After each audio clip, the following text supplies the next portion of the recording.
Hello everybody, hope everybody's doing great today. Appreciate those of you watching this video. I hope you enjoy it. Today we'll be talking about episodes 11 and 12 of Queen of Tears. I will be doing some spoilers, so if you don't want to be spoiled, I'll turn off the video now. But if you don't mind, if you've already seen it, hey, this is for you. Leave some comments below. Let me know what you think about these last two episodes and where do you think this show is going to be going from here. So I will be trying to cover some predictions. When I watch shows, I like to figure out, what's going on, what's going to happen next in the show. So we'll be doing a little bit of that today. I believe that this weekend, while episode 11 was really good, everybody's going to be talking about episode 12. And episode 11 is basically when Hae-in's family found out that she's terminally ill, that she's sick. And kind of like the aftermath of that, to kind of help the family grow together. And then the later portions of this episode was about them trying to find out where the grandfather's secret slush fund is. I guess it's like 900 billion won. That's a lot of money. So they kind of need that in order to get back on their feet and maybe start to take over this corporation that was stolen from them, from the evil men. So I really did like that we had to, that they're still continuing along with this storyline of them trying to get the business back, back into their names. And then episode 12, episode 11 ended with, I'm trying to think where episode 11, episode 11 ended with Hae-in basically getting kidnapped. She mistaken our villain guy here for her husband. He tries to take her away, but, he comes to her rescue. And so episode 12, it's more of a fallout of that. At the beginning, it's more about her actually getting to see her grandfather and trying to get him to tell her where this secret slush fund is. And we get to see how the grandfather is being treated by his evil mistress now that she kind of drugged him and she was able to get responsibility for his health. And we really get to see the evil mistress, let's call her evil mistress, her real personality, her truth. So she's a pretty scary person, as we find out that she's basically killed off her son's foster parents, adopted parents, because of his mistreating him.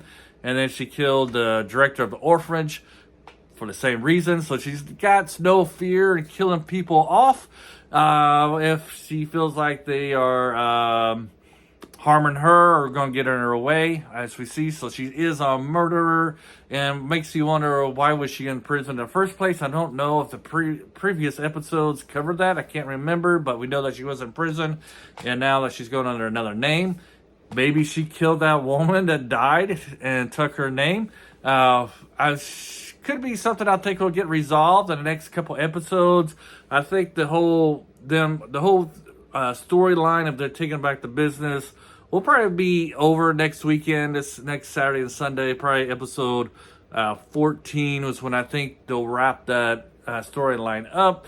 Just because I think episodes 15 and 16 will concentrate more on getting Hae-in cured or her death, or in the aftermath of that, of her illness, will be in the last two episodes. I think they'll cover more of her 15 to 16 will be more about Hae-in and her overcoming her illness or succumbing to her illness. We'll see. That'll probably be the last two episodes.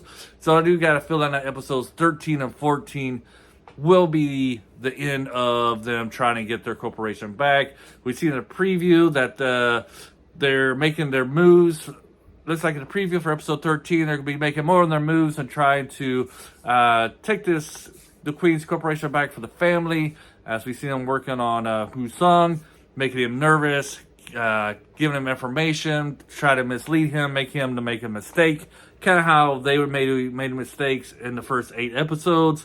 They're going to try to turn the tables and have him make those same mistakes, and so they're able to get the corporation back. We see in episode 12, the death of the father. This is a big step for them, and able to get control of what they've lost.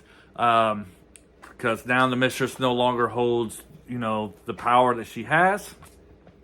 And, at the first 7 or 8 episodes, you really hate this family. But, they're starting to come around, be better people. We'll see if this lasts once they get their wealth back, if they continue being better people or not. And then the death of the grandfather, it was sad. But this, when you watch the first episodes, how much, he was a dislikable character and stuff. So was it enough for him to pay the price for being the person he was at the beginning of the show, for the great sacrifice that he did for his family? I'll leave that up to you. But, it was a sad thing, especially, the way that he fell, the way that he died. He did do it for his family so they can get back at the mistress and get back what they have lost. And basically, I think maybe in his mind that would be the only way that he could do it, because he didn't know what the family was planning to do to get back, to help him out, to get him back into their control and to back into their loving arms. It kind of reminds me of the show, the story Yangtze Palace, where our main female lead, the main character of that one, was talking about how when another concubine died, committed suicide, how she would never do that. She would keep fighting to the end. If, I guess the grandfather, he thought that was the only way he could help his family. But if he would have kept on fighting just for one more day, he would have been all right, and he would have been able to leave the arms of the evil mistress. But, he wasn't a good, his intentions were well, and he had good intentions, just that, all he had to do was hold out for 12 more hours, and he wouldn't have had to commit the sacrifice that he did. That's kind of sad. So let's get into these other characters here. Did anybody feel sorry for the villain, Yu Song, when he was like preparing for this great meal with Hyen? His crush, his love, the girl that he's basically possessed. Red flags everywhere for those. If you got somebody who acts the way that the villain does in this one, it's not going to be a healthy relationship, of course. So did anybody feel sorry for him when she kind of turned her back on our villain here? He was all excited, preparing this great meal, setting up all these flowers, fixing her favorite dish and stuff like that, and she basically turned him away. She kind of ate it, but then like soon as she was able to run away from him, she did. Basically, I didn't feel any empathy for him whatsoever, because he's like a scumbag, So, yeah, didn't feel any empathy for him at all. It's like, that's what you deserve.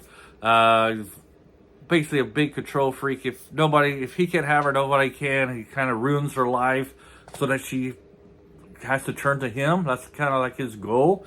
And that's not a very good relationship that you want to be a part of. So, I didn't really feel bad for him at all. And then we gotta move on from him. We go to the other kind of unhealthy relationship. It's the little brother and his wife. And, it's kind of like a bittersweet for me that she returned to him. But only reason she actually came back to him was because her ex was such a douchebag and very like a prick. And that's the only reason why his wife really returned to him. But, he's such a dorky character. And, at the beginning, he was somebody like you didn't really like. Just because how he treated people. Especially the main lead, our male lead here, Haoon. Oh, man, I really know I just messed up his name. But, he wasn't a character that you really liked. And then, but, at least he's a really good family man. He definitely loves his wife and his child, even though it's not his biological son. He has a deep love for him. So that way, I'm kind of happy for him that, they're back with him and he's happy that, and, he has them. But he doesn't know the other side of the story that, to me, she would basically still be away from him if her ex didn't return back into her life and started acting the way he did. She would have probably stayed away from him and would enjoy her life over there in America. I think she was in New York or something. So, that way, I'm happy for him, but another way, I'm kind of like, your wife is kind of like a scumbag. Only reason she's with you because her ex came and he's a jerk. And so she returned. She was, she did worry about him, but she didn't worry enough for him about him to actually return to him until the other dude showed up. And then, the episode 12, we got our lovable aunt here, and she got her she got what she wanted, I guess. You know, the guy she's liking, you know, he's all touching her and hugging her and stuff like that, and she's just loving it and stuff. And I got a feeling that this relationship will continue. We'll still get like we have in the last couple episodes, you know, we'll get like them being together for like 2 or 3 minutes, you know, 2 or 3 minutes. Time will be allotted to them showing their relationship. It'll probably be one of those relationships in this show where be like the last 5 minutes we'll see them together type of thing. That's probably how it will go. Like, oh, by the way, the aunt and this guy, they're together. We'll give them another 4 or 5 minutes of a collusion of their relationship and stuff like that. So it's kind of like the main. It's not even of all the plot lines. Excuse me, it's like number last. Like, this is the least amount of time we really care about these two people. So we'll give them 3 minutes. But it was nice. It was a good scene. It was funny.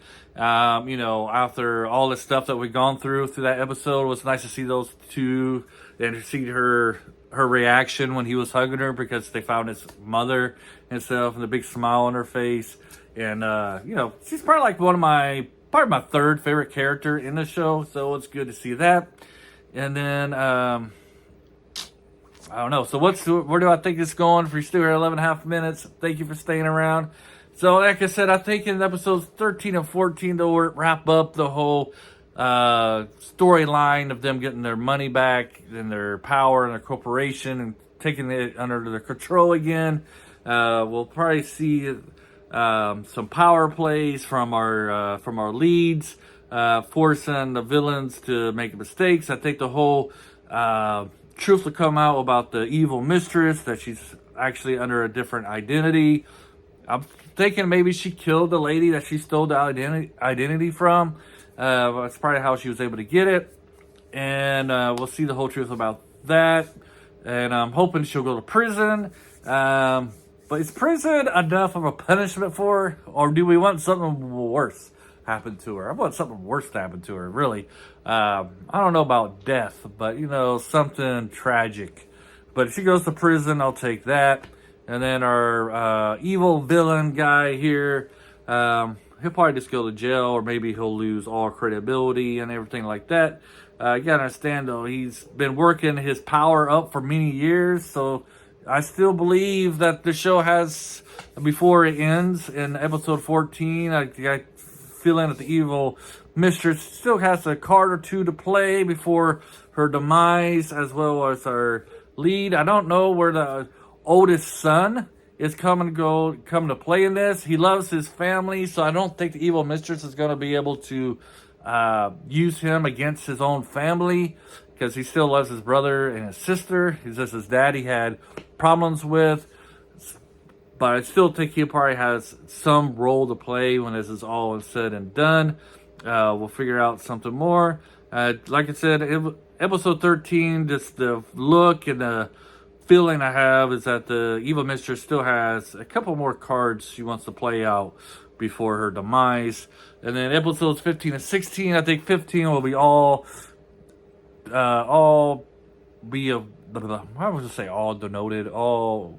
toward high ends, medical, her either overcoming the disease she has or falling and dying. I'm not going to guess yet. Like I said earlier, though, I think she has to die just because they put it in here, and that's where I think the story is going. But, you know, I'm hoping that we'll have a happy ending that should survive. Hopefully it's not something where she'll die and then it'll go to the future and she gets reincarnated and get married again type of thing. Because it kind of hinted at that a little bit in episode 12, where she says she would marry him 100 times in 100 lifetimes or whatever like that. So hopefully she's able to overcome. But if she dies, I guess you could say. I think the truth about the radio, him having her MP3 player and him saving her, I think that might eventually come out. I'm not really sure. And then we have the big car wreck. A lot of people are saying this in the past. I want to say it's in the present. I think it might be used as a catalyst to heal her from her terminal disease. And now we're 15 minutes into this. I can't believe I'm talking about that long, but there was a lot to cover. But yeah, I think the car wreck, I think it'll come out. I think it's going to be happening in the present, and be used to help her recover. That's what I'm thinking. And I don't know if anything's going to go cover more about her miscarriage from the first child. Might get a little bit more news on that in these next couple episodes. We'll find out. But anyways, I'm looking forward to this weekend. If you're still here, thank you very much. Leave some comments below. What do you guys think about the show? Where do you think it's going? And what did you like about the last 2 episodes? Have a great day and bye.